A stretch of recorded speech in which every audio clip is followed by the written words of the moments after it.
So moving on to predictions. Again, hopefully you have your solubility rules ready. You have some other stuff ready, periodic table that is. So predicting reactions and writing their equations, predicted molecular equations. So at this point we would take KNO3 plus ammonium chlorate, or excuse me, chloride, and we should be able to see that's a metathesis reaction, right? So we're going to switch those around and we're going to make KCl and NH4NO3. The next thing we would do is write our ionic equation. So again, you would have predicted the products for this double replacement reaction. We don't know if the reaction would take place or not at this stage. The next thing we want to do is write out your ionic equation. So you write out all the parts and see which pieces are going to stick and which pieces aren't. At that point, we'd see that KNO3 is going to cancel out, see that the ammonium is going to cancel out, we're going to see the potassiums are going to, everything's going to cancel out, right? So same on both sides, which means all ions are going to cancel out. You're not making any gases, you're not making any solids, you're not making any water, there's no weak electrolytes that are formed, which means no reaction, right? So determine the net ionic equation for the following reactions. So I'm going to take cobalt hydroxide, I'm going to mix it with HNO2.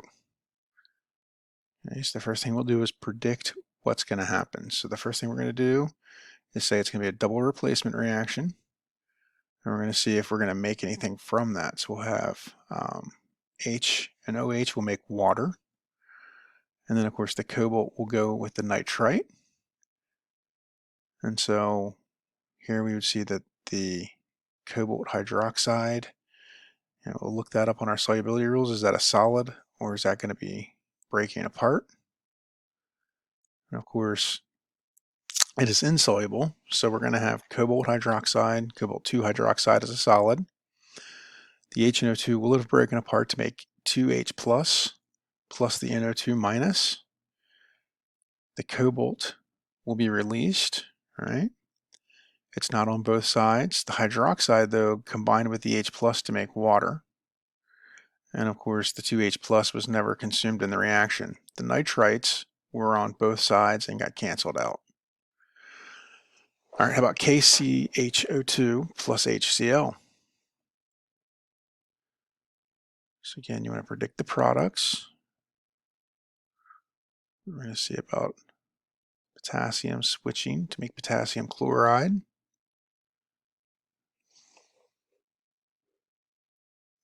In this case, we're going to make the weak acid, right? So when that H combines with the CHO2, that's going to give us a weak acid, which means we have a weak electrolyte. Some of it will remain on the product side.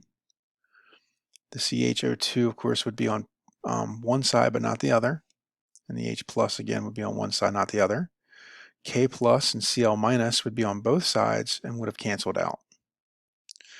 All right, how about copper carbonate with acetic acid?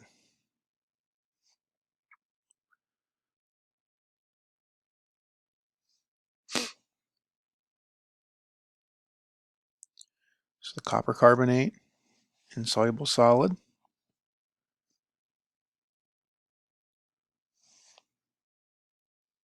Remember, this time we see that carbonate. We know that carbonate is likely to form CO2 gas. And so on our product side, then we'll have Cu2 plus that CO2 gas, the acetate, and of course the water. All right. What is the net ionic reaction when aqueous solutions of sodium hydroxide and nickel chloride are mixed? Remember, sodium hydroxide is your strong base.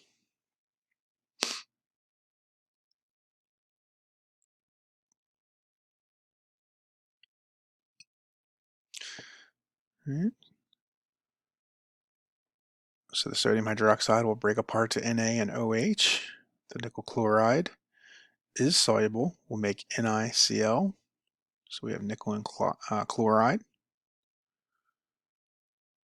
On the product side, we'd have nickel hydroxide.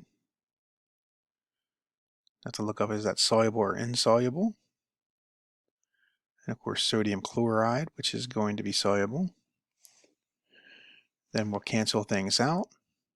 And hopefully you ended up with nickel 2 plus 2 hydroxides, will give us nickel hydroxide as a solid.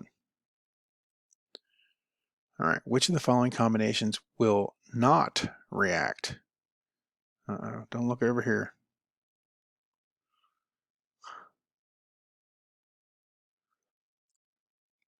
So hopefully we get sodium chloride plus the acetate there, acetic acid.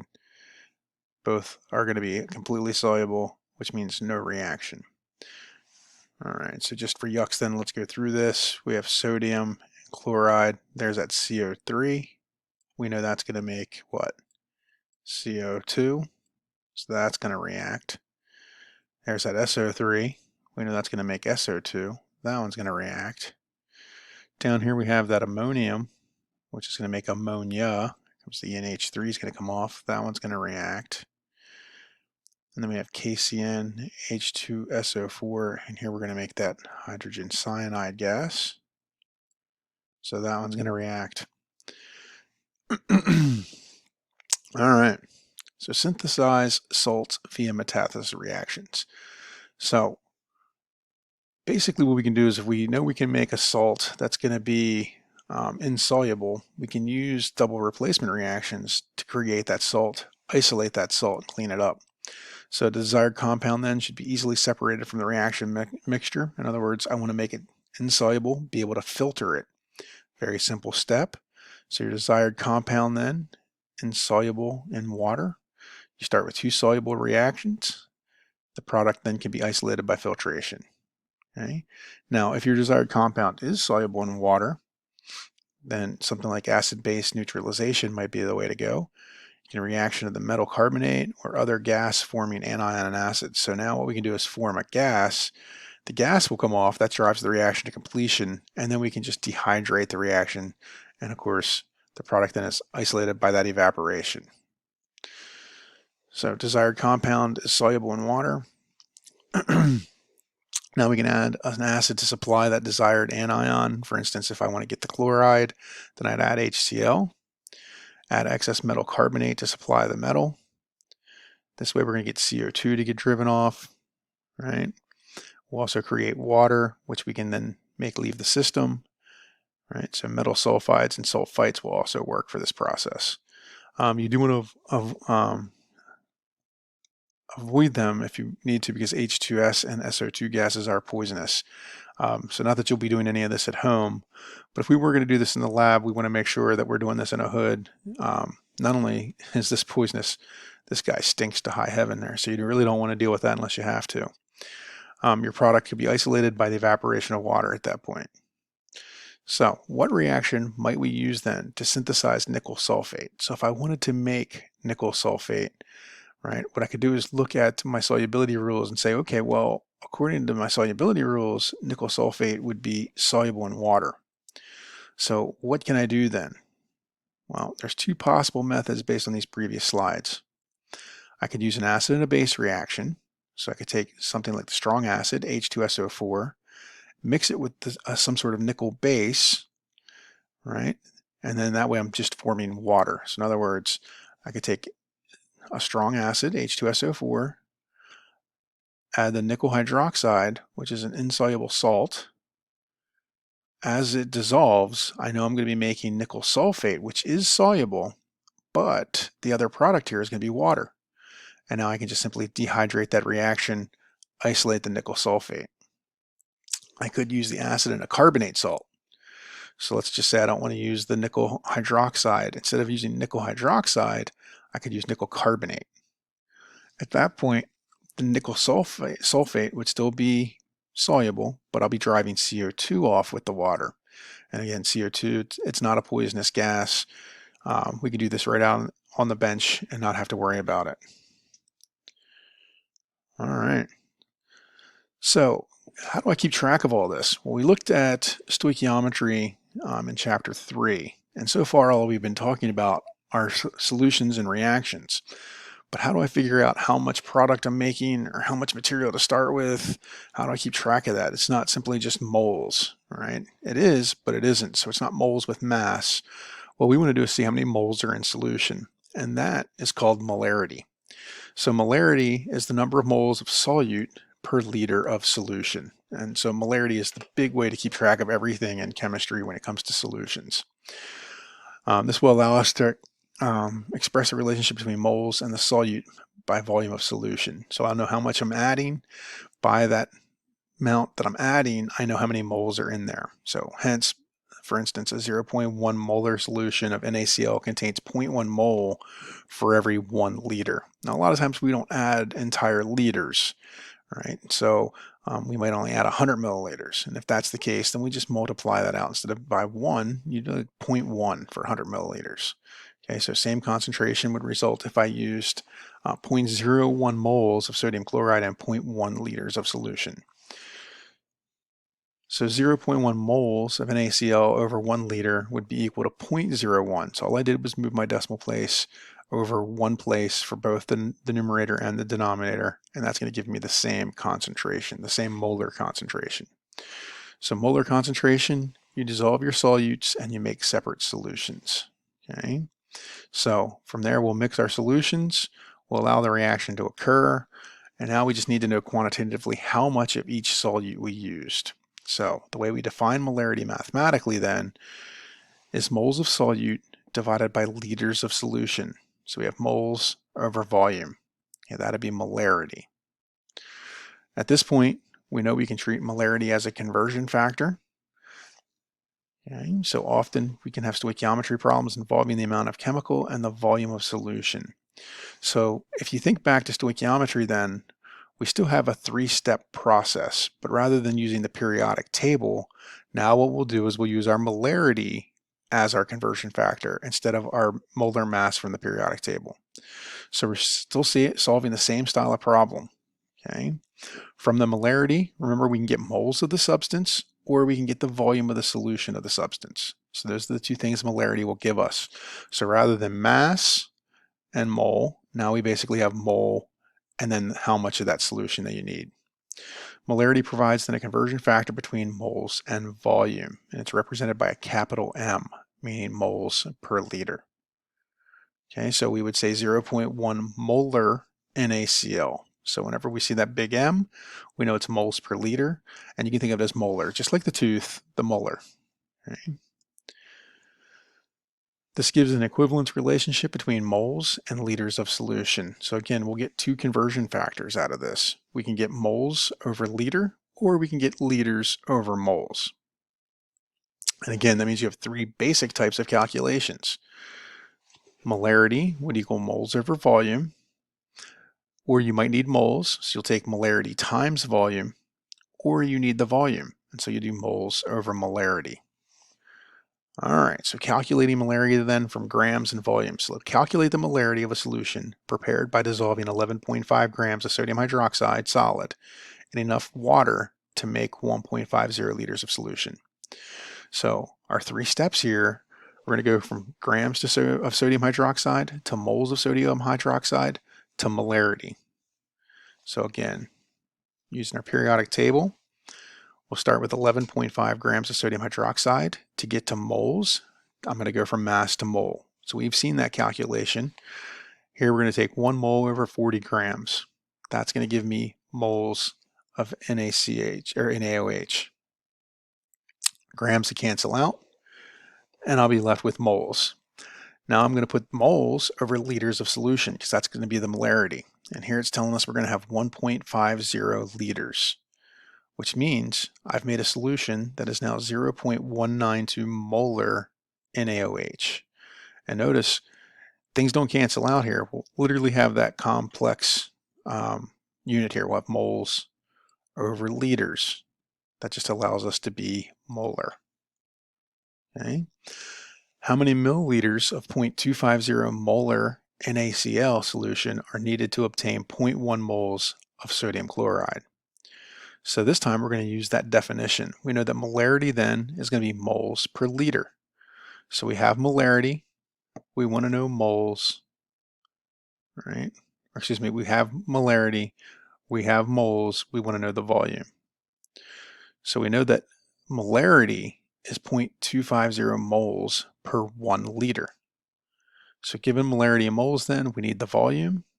So we'll take 0.100 moles of sodium chloride times 1 liter over 0.25, right? Because we want to know how many moles of an ACL, how much of the solution we're going to need. So here we can see moles cancel out. Then we have liters canceling out. We know that's going to be 1,000 milliliters. So that tells us we're going to have 400 milliliters of a 0.25 molar solution in order to acquire 0.10 moles. All right, learning check then calculating moles from molarity and volume. So how many moles of calcium nitrate are in 250 milliliters of a 0.150 molar NaCl solution? So again, we're going to use that definition of molarity being moles per liter. We're told how many liters. So we'll start with that. We'll convert that to milliliters. Liters will cancel out, and we're given the answer in moles. All right, so one last thing to finish out the segment, preparing the solutions. So you're going to have to do this in your upcoming lab. I think we do the Spec 20 lab coming up soon, and you'll have to prepare a series of solutions. And your first solution is going to come from weighing of a solid. Then after that, you're going to make dilutions. Okay? So we'll talk more about that probably in the next segment. All right, so what we're going to do, the first thing you're going to do is you're going to weigh out your solid and transfer it to a volumetric flask. Okay, so now the way they're showing you to do that is you're going to weigh that out, then you'll pour a little bit of water in, start getting it dissolved, right? It'll be very concentrated. You'll pour that. This is your volumetric flask right here. Now typically we only see one line on this thing, and that's usually going to be set to a volume like 100 milliliters. So it's not graduated. Okay, it's got one value. And so in the lab, you'll be told to use a 250 milliliter volumetric flask or 500 volumetric flask. It'll be given some value, and that's the one you're going to get because it only has one mark on it, which makes these things, usually they're very accurate. Usually the 0.00 milliliters or better. Then what we'll do is we'll backfill that with water. So you might have found the language in a question a few slides ago to seem a little weird, where it says enough water was added to make 1.5 liters. Okay? And that's because we don't measure how much water we're putting in. We always put in our solute and then we fill to the line. That's how we get it to be accurate. So we'll add part of the water, dissolve it completely, then add water to reach our end point. Then you'll stopper the flask, and then you turn it upside down and shake it to get it mixed nice and thoroughly. A little different than how you make Kool-Aid at home, right? So when you're making Kool-Aid at home, sometimes we'll measure out the water and add that portion of water. Here we don't do that. Here what we do is we add water, bring it up to the line. This way we don't have to worry about if it contracts or expands. So some salts, when you put them in water, they actually contract. The water tightens up with them. Other salts, you put them in water and the water will literally expand. So when I do this, what I want to do is measure to the mark of the water by adding it up and getting it to dissolve as I go. All right, so preparing a solution of known molarity then from solid, what we'll do is we'll ask the question, how many grams of strontium nitrate are required to prepare a solution with this molarity and this volume? So we'll take our molarity times the volume we desire. That's going to tell us how many moles. We'll multiply that then by the molar mass, and that's going to tell us how many grams. So first thing we'll do is convert molarity and then volume to mole. So we'll take 250 milliliters of the strontium nitrate solution. We know that we're going to want 0.1 moles of that. So our milliliters will cancel out. Our liters will be canceling out. And we'll have moles. So now we know how many moles of strontium nitrate. Now we'll convert those moles to grams, just like we did in the previous chapter. Right? So we'll take 0.0250 moles times the molar mass. Moles will cancel out, and that will tell us how much strontium salt to start with. At this point, if I wanted to make the solution, I'd take that mass of strontium salt, put it in the beaker, add, let's see, we want to make how many moles here? What's our volume? We want to make 250 milliliters. So I'd probably add 50 milliliters of water to the salt. Get the salt at least to make a slurry. It might not completely dissolve in only 50 milliliters. So I might, have like a salt waterish kind of thing looking like going on. I'd pour that into my volumetric flask. I might need to add some more water to get any leftover granules of the salt out of the beaker and into the flask. Then I'll fill the flask up with water. Right? How many grams of potassium permanganate must you weigh out if you want to make a 250 milliliter solution at 0.2 molar? Okay. So down here they're giving you the hint. Molarity to moles, moles to grams. Okay. And of course, if you continue to read, it told you the answer is D, but how did we get there? So we're going to take 250 milliliters. That's the amount that we want to make. Okay. Now this step, you might be able to speed this up a little bit. For instance, when I see 250 milliliters, after doing this for a while, I know automatically that's 2.5. And then so we have the zero, then the periods, we're going to carry that zero as significant, and then liters. I always want to get my volumes into liters whenever I'm working with solutions and I'm needing a molarity, right? Because now right away I know I can just multiply those two together. The liters will cancel out within that complex unit of molarity. All right. Whoops. Finish that off there. So the liters would cancel out. That'd give me moles. Then I go to my periodic table, get the molar mass. That'd give me the amount in grams. All right, preparing a solution of known molarity by dilution. And I think we'll stop the segment here. It's a good stopping point. And then we'll pick up with dilutions and hopefully what's going to be our final segment.